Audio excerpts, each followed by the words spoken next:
All right, All right, welcome back, guys. everybody. Yeah, go ahead, Shaft. Oh no, I was just agreeing with you, dude. All right, guys, we're back.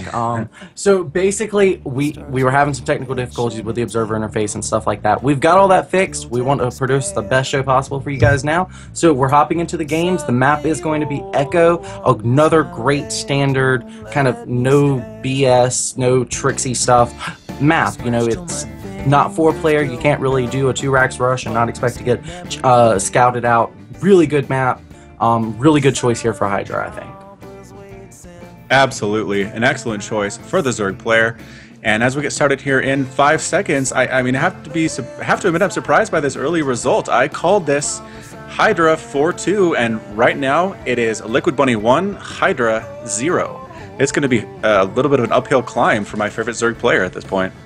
Indeed, man, and you know, of course, I've got mixed feelings because I prefer Root to Team Liquid. No offense, Team Liquid fans, just you gotta like people, you know.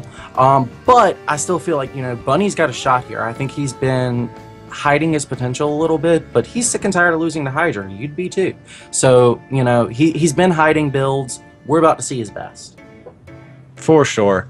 And again, Hydra is not one of those players that gets down a game and panics. So I expect to see him have some really solid early game defense against the harass that is sure to come from Bunny, and then just come out with that Zerg swarm and really, really hit Bunny where it hurts. I agree, dude. Well, let's go ahead and get to introducing these players, because here on the top left-hand side of Echo Ladder Edition, in the blue Zerg chunks, it's ROOTHydra! And in the bottom right of Echo, the Ladder Edition, it is Team Liquid's very own LiquidBunny. Okay, so let's talk the map features here, because I expect we're still going to see the typical, you know, Reaper expand versus fast expand. So let's talk map features. Going into the mid game, the late game, how is this map going to be different than, say, Coda? So this game has a much longer distance between the bases. If you can just see on the bottom left there, Coda is maybe, I want to say, half the distance, 3/4 of the distance between these two guys. So what that just means is that pushes take a little bit longer time to get there. If you're a Zerg player pushing the Terran player back, there's a lot longer the Terran player has to run before it's safe behind its wall. So it's a little bit easier to catch a Terran bio ball out in the middle of the map, surround it, and crush it in a map like this one, which is something that Bunny has to keep in mind.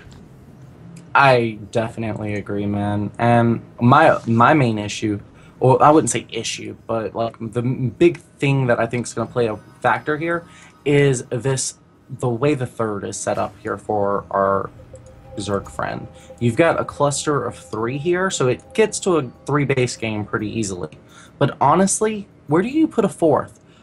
Getting the 4th is the hard part for the for Hydra. I think he'll probably take this one, but from that point on, he is really exposed to drops, because your 3rd to your main, or from your 4th to your natural. This has got some really great lines for drops. Yeah, for sure. Just a pretty much direct line to get there. Hard to defend until you get those Mutalisks out, and generally we don't see those for a while. So we'll have to see if Bunny goes directly for that drop harass first, or if he goes for a little bit more of the ground harass like we saw in game number 1 with the Hellions and the Reapers doing what they can to take down that drone count for Hydra. Yep. It's very standard game here. The only thing that is striking me that could be different here is, does Hydra go for a faster Spire? Last game, you know, he did the really big Baneling timing, and of course Banelings were the death of him. So did he learn the lesson? Well, it looks like he's keeping one guy on gas. That's going to allow him to get a pretty easily timed layer. If he had pulled all of those off like he did last game, I'd be worried. But he's keeping one on, so he's not going for the fastest Spire. He's not going for a slow one either. For sure, just playing pretty standard at this point.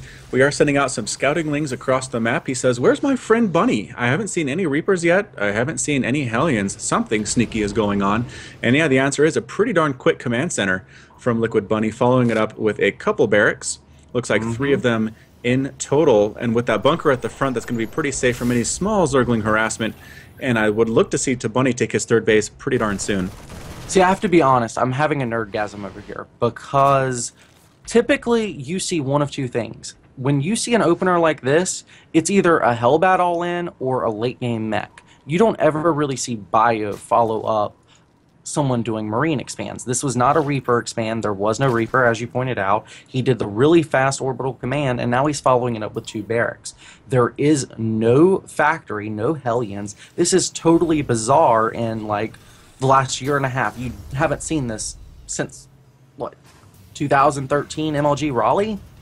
Yeah, for sure. I mean, Terran players, as of the last couple of years, like you've been saying, really want to get that harass out, but for whatever reason, today Bunny feels more comfortable just heading out here with the 2 bases, locking up this natural with supply depots and bunkers, and saying, you know what, Hydra, do what you want. I'm going to come for you when I come for you, but for the time being, just do what you need to do. Hey-o! Okay, so, yeah, okay, stop being immature, Malcolm. Okay, let's talk about the Marines and why he did this. Okay, so last game, Hydra, if I could put myself in his shoes, he did the huge Baneling attack. He was really aggressive. He's probably not wanting to do that again. Well, why do players go for the Reaper Hellion? It protects them. Remember, there was some changes that happened that made Terran very vulnerable early game if they went for a fast command center, if they did Marines first. The Reaper Hellion allowed them to stay safe against Roach Baneling all-ins. Well, what is Bunny not really thinking Hydra's likely to do? Another Baneling all-in. It makes sense in a metagame perspective. Yeah, absolutely. And in this case, he's right. We have roaches coming out. There is not even a Baneling nest on the field. Roaches pushing across the map to deal with these Hellions. A good stutter step there. Almost takes down one of the Hellions, but they are a little bit too quick for the roaches. But now Bunny knows that they're coming. Oh, a little bit sloppy there, leaving his his Hellions on the low ground there. A couple of them do get sniped off before they can escape. One Hellion, again, rallying on in, almost gets caught and killed. A little bit of sloppy play here from Bunny, and these roaches are coming in looking for blood. Yeah, not only are these roaches coming in, but Hydra's also ahead on workers. So this opener of Bunny, because he's had to make so much stuff to be safe and he had to get the barracks earlier than he would have wanted to, he's had to cut into his worker count. We have not seen him getting the perfect SCV production that he did last game, but it's still pretty good. Now, here's the question. Does Hydra follow this up with Banelings? He's still not getting a Baneling nest, but he is getting Glial Reconstitution. Is he expecting mech? That's what I'd be looking for. Yeah, he needs to get a scout off is what he needs to do. He has overlords ready in position to fly on into the base, but for some reason has not actually done so yet. But there we go. There's an overseer flying right on in, sees what's happening here in the natural, and these Marines might actually kill it before it gets on into the main. And yeah, does snipe it down. I don't know what vision Hydra got. Let's check that real quick. Nothing really. Yeah, he saw a barracks, period, in Bunny's base. He doesn't know what to expect, and as a Terran player, that is a pretty terrifying sensation. Or is it Zerg? There is a changeling in his base, but he's not really maneuvering it around. And if he were to go up the ramp, which he's doing now, what does he see? He sees everything. Oh my god, that changeling is going to get a full read off. So he's actually seeing the starport. He's getting he's going to see the medevacs are coming, and most importantly of all, he sees that there are currently 5 barracks. It is only 10 minutes in the game. This is a 12.5 to 13.5, maybe 14-minute timing attack. Yeah, so all that stuff doesn't make any sense now. The Changeling is a hero. It's still alive, sitting here at the top of the ramp, seeing exactly what those roaches will see if they try to go up there. Tank pushing out, joining his buddy on the bottom, going to siege right up here on the top. There's no, I'm not quite sure if this number of roaches can break through. There are a large number of them. The tanks would have to be pretty spot on to kill all these guys. But actually, yeah, pushing out now are these Marines and forcing the roaches back. Tanks coming as well. It looks like a pretty good split by Hydra, coming right down, but says, no, I don't want to deal with this many Marines, this many tanks. I'm going to try to get a better position, try to get a better concave, try to swoop around to get a pincer movement. And yes, coming from the left, coming from the top, trying to get the surround off. The Marines are not doing very well against the roaches. The tanks are still alive, not being focused down. The roaches on the left are forced to retreat. Roaches up top do manage to clean up the tank. The Marines getting surrounded, forced to be picked off, and retreating. What amazing roach play there by Hydra. Is he going to push up the ramp is the question. And no, he's going to back off I for now. love how he swung in there with that left flank of roaches and one-shotted the first tank. From there, he was backing up small portions of his army to slowly lure the Marines into the concave. Had he rushed the other tank, that could have been bad because his roaches would have clumped up. They were actually well spread out, so the tank wasn't doing that much. His decision-making there was beautiful because, you know, your initial reaction is target down that other siege tank. But the fact that he didn't is why he won the battle. Yeah, just amazing micro there. Drops a bit aborted here by the Marine, coming in to take care of that debris, of that destructible debris, to open up another attack path. But right now, if you look, it's 4 base Zerg to 2 base Terran. Bunny needs to make something happen now, or he is in a huge amount of trouble. Yeah, well, let's talk about this creep spread. This is actually some incredible creep spread, and it's going to work to Hydra's benefit. Look at these banelings. They don't have baneling speed yet, but in a moment they will, and this could be really bad. The roach is coming in here from the back. This is actually going to clean up Bunny's entire army. His army supply count plummeting, and there's the GG. And that is... Sorry, go ahead. I mean, that was it. It was 2 bases against, what, 1, 2, 3, 4 bases. Beautiful creep spread. Like, you mentioned that aborted drop, right? That aborted drop kind of is a metaphor for this entire match because, you know, he did try to do this weird strategy and then he lost map control. He was never able to get a third. Remember early on I was talking about that the Reaper Hellion is really the only way that they can get map control in order to take a third. Well, again, he doesn't take a third, and then it's just like with that drop going over the creep spread. As soon as he runs into that tendril of creep, drop is spotted, so he can't do any damage with it. His plan, no matter what the plan was, no plan he did here worked. He should go back to the metagame. There's a reason it's really, really beneficial, and it's all coming down to the map control and the way the units have been changed over the last couple of years. For sure. I see somebody in chat, looks like Wardy, saying, why are there no Marauders in that push for Bunny? And it's a good question.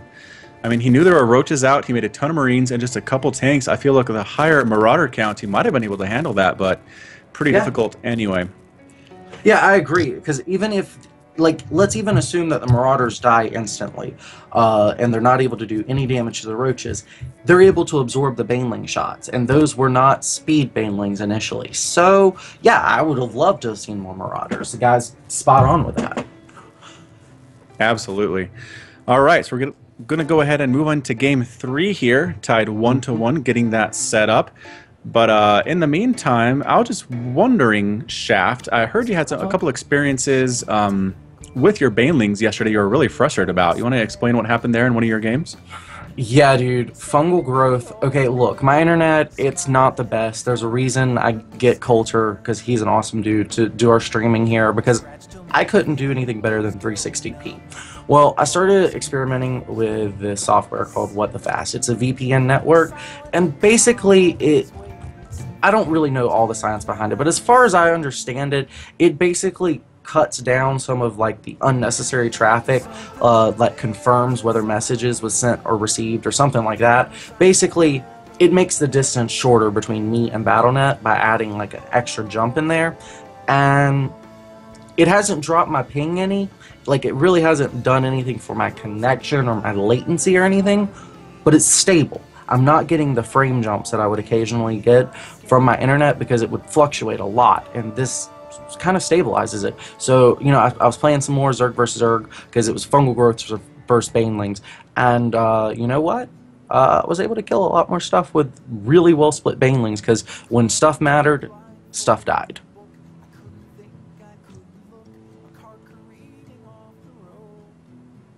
We're going to be going to a commercial here in just a moment, guys, and we'll be getting the trivia stuff up shortly. Are you tired of always lagging when it matters most?